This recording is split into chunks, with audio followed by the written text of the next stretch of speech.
Hi, everyone. This is Group One, and today I'll be debating whether or not universal healthcare should be a national priority for the United States. So imagine this. You go to the ER with a broken arm, and a few weeks later, a bill shows up for a couple $1,000s, which is more than most of us in this class make in a summer of part-time work. That's not a rare story in the United States. It's just a system working as it's designed. Today, this group is debating whether universal health care should be a national priority. Well, the goal is to lay out the strongest case for guaranteed coverage and the strongest case for keeping a private market-based system, and then tell you which side we uh think the evidence favors. Almost everyone in this class will deal with a medical bill, an insurance decision, or a sick family member within the next few years. Often, right as we're starting our first jobs or choosing our own coverage for the first time. This debate isn't really abstract for us. It's something that either is already happening or is about to become very real. So I obviously don't work in health policy or am a healthcare professional, but I did do some decent digging into government data, and which I found a peer-reviewed medical journal and a reporter reporting from across the political spectrum, so we could bring you a fair, well-sourced debate instead of just opinions. So I'll bring up three themes in turn, which is cost, access, and quality slash wait times. For each one, you'll hear the strongest pro argument and the strongest con, and also an extra point for context. At the end, I'll tell you which side that I found more convincing and why. So the first point is the cost. Would universal healthcare save money or cost more? So a peer-reviewed 2020 study in The Lancet by Galvani and colleagues at Yale, University of Florida, and the University of Maryland estimated that a single payer system would cut national health spending by about 13%, roughly 450 billion a year, mainly through lower administrative overhead and government price negotiations. Critics point to Congressional Budget Office, which projects federal health subsidies would rise by 1.5 to 3 trillion by 2030 under a single payer system, and the Committee for a Responsible Federal Budget, which argues that funding it would require new middle class taxes, not just taxes on the wealthy. So either way, the starting point is very expensive. The US already spends more per person on healthcare than any other wealthy nation. Estimated $14,885 in 2024, which both sides used to argue their case, uh, saying that that's proof that the system is broken. Critics say it shows how much a federal takeover would have to absorb.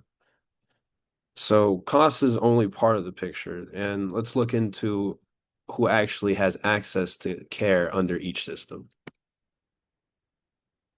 So the second main point is access. Does the current system get everyone covered? So about 26 million Americans, about which is roughly 8%, remained uninsured in 2022. And medical debt is one of the leading causes of personal bankruptcy in the US, pushing people usually to cut spending on food, drain savings, or delay care altogether. And critics, there we go. Critics counter that the US already runs targeted universal programs like Medicare, Medicaid, and the VA, and that the VA's track record of delays and errors shows government-run coverage isn't automatically better.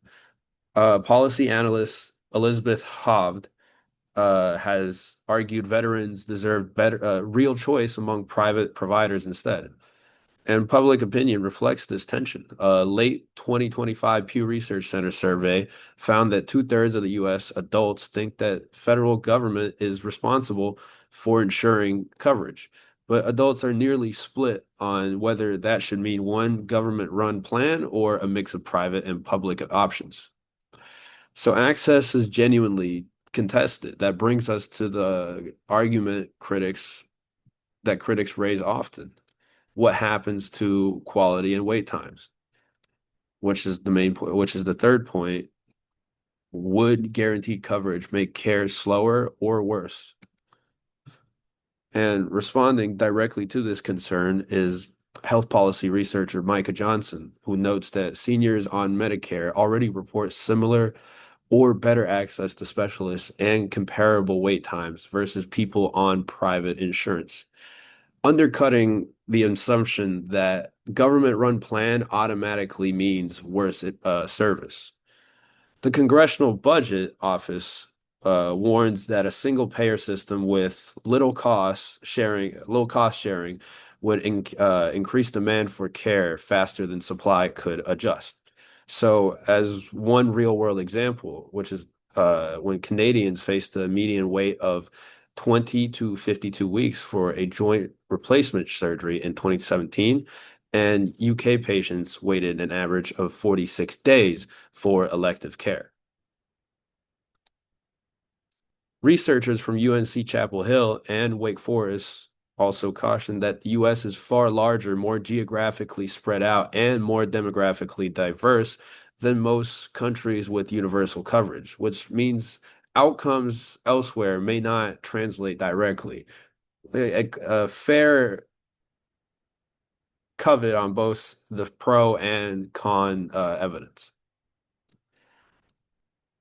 So, with cost, access, and quality all on the table, here's where I land.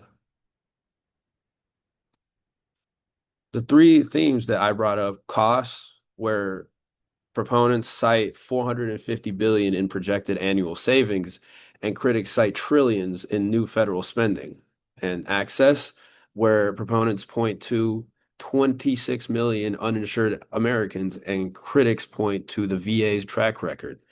And lastly, the quality/wait time, where proponents cite comparable Medicare outcomes and critics cite real wait time data from Canada and the UK.